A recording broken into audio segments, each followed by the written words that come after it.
ভাবছেন বাংলাদেশে একটা ঘটনা ঘটে গেছে, আমরা সেটাকে টেনে এনে যদি ক্ষমতা দখল করতে পারি। আমি বলি আমি ক্ষমতার মায়া করি না। 34 জনকে পুলিশ অলরেডি ডেকে কথা বলেছিল শুনেছি, এবং আরো অনেকে ওদের লিস্টে ছিল। তাদের এই 4-5 দিনের মধ্যে ডেকে কথা বলতো, সেই সুযোগটা তারা পায়নি, তাদের দেওয়া হয়নি। যাক গিয়ে সব ভালো যার শেষ ভালো। আমরা চাই হাইকোর্ট যখন ডিসিশন নিয়ে সিবিআইকে দিয়েছেন, আমার কোনো আপত্তি নেই, কারণ আমাকে দিতে হলো না। আমাকে দিতে হতো যদি পুলিশ না করতে পারত।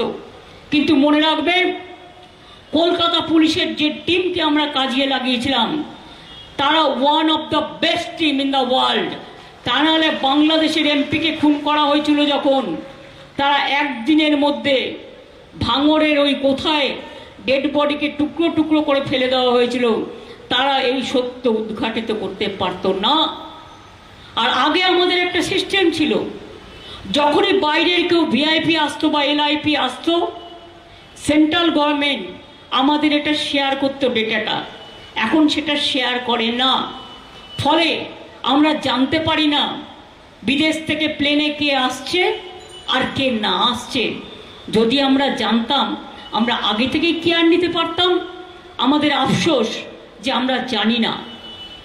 মারাও গেছেন বাংলাদেশের এমপি, আর যারা খুন করেছে ধরেছে তারাও কিন্তু বাংলাদেশেরই। সুতরাং এই ঘটনাটা কিন্তু আমাদের পুলিশই ধরেছে। এরকম অনেক কেস, ব্যাঙ্গালোরে ব্লাস্ট হয়েছে, ফয়সালা করেছে কে? বেঙ্গল পুলিশ। তাদের আজকে প্রাইজ দেওয়া হচ্ছে, তাদের আজকে পুরস্কার দেওয়া হচ্ছে।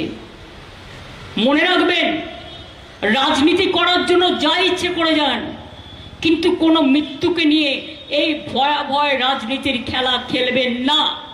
আজকে আত্মার প্রতি শান্তি জানান, পরিবারের প্রতি সমবেদনা জানান, যাতে এই সামাজিক ব্যাধি এবং আমাদের পুলিশ ও হাইকোর্টের রায় মেনে চলে সিবিআইকে যা যা সহযোগিতা করার এই কেসে আমরা পুরোটাই করব, কারণ আমাদের কোনো লেনা দেনা নেই। আমরা চাই এই পাশবিক হত্যার বিরুদ্ধে নিশ্চয়ই তারা দোষী ব্যক্তিকে ফাঁসি দিন। এবং আমরা রোববার পর্যন্ত টাইম নিয়েছিলাম, সেটুকু যারা সহ্য করতে না পেরে, আমি তো সোমবার তাদের বাড়ি গিয়েছিলাম, মঙ্গল বুধ বৃহস্পতি শুক্র শনি রবিবার আমি বলেছিলাম যদি সবটা তদন্ত শেষ না হয় আমি নিজে সিবিআইকে দিয়ে দেবো। 34 জনকে পুলিশ অলরেডি ডেকে কথা বলেছিল শুনেছি, এবং আরো অনেকে ওদের লিস্টে ছিল।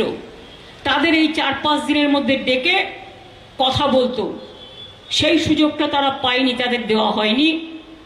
যাক গিয়ে সব ভালো যার শেষ ভালো। আমরা চাই হাইকোর্ট যখন ডিসিশন নিয়ে সিবিআইকে দিয়েছেন, আমার কোনো আপত্তি নেই। আপনাদের নৃশংস হত্যা কাহিনী, কত মানুষের কঙ্কাল পুঁতে দিয়েছেন মাটিতে, একসাথে কেশপুরে কত মানুষকে হত্যা করেছিলেন, কঙ্কাল কাহিনী সব ভুলে গেছি আমরা। আর আজকে আপনারা রাস্তায় নেমেছেন, একটা ঘটনাকে কোথায় দুঃখ জানাবেন, তার শান্তি কামনা করবেন, তার পরিবারকে সমবেদনা জানাবেন, তা না করে সিপিএম বিজেপি আপনারা রাজনীতি করছেন। ভাবছেন বাংলাদেশে একটা ঘটনা ঘটে গেছে, আমরা সেটাকে টেনে এনে যদি ক্ষমতা দখল করতে পারি। আমি বলি আমি ক্ষমতার মায়া করি না। আমি মনে করি যতদিন বাঁচব মানুষের সেবা করে যাব, মানুষকে জাস্টিস দিয়ে যাব। যার জন্যই আমি ফাঁসির দাবি করেছিলাম এবং আমাদের পুলিশদের দিয়ে অনেক কাজ করিয়েছিলাম। তা সত্ত্বেও হাইকোর্টে গেলেন আপনারা।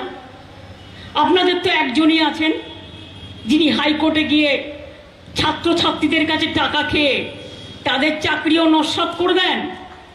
26,000 টিচারের চাকরিও হঠাৎ করে বাতিল করে দেয়। ওবিসি রিজার্ভেশনও আপনারা এই সমস্ত মামলা করে বাতিল করে দেন। একবারও ভাবলেন না এই লোকগুলো কোথায় যাবে? ছাত্রছাত্রীরা আমাদের বন্ধু নয়। তার মানে কি 26,000 শিক্ষক শিক্ষিকার চাকরি যাদের খাচ্ছেন তারাও কিন্তু নতুন যৌবন। তখন ভাবনাটা আসে না? নতুন করে টিচার রিক্রুটমেন্ট 1 লক্ষ হতে পারে। আপনারা কোর্টে কেস করে করে প্রত্যেকটা আটকান।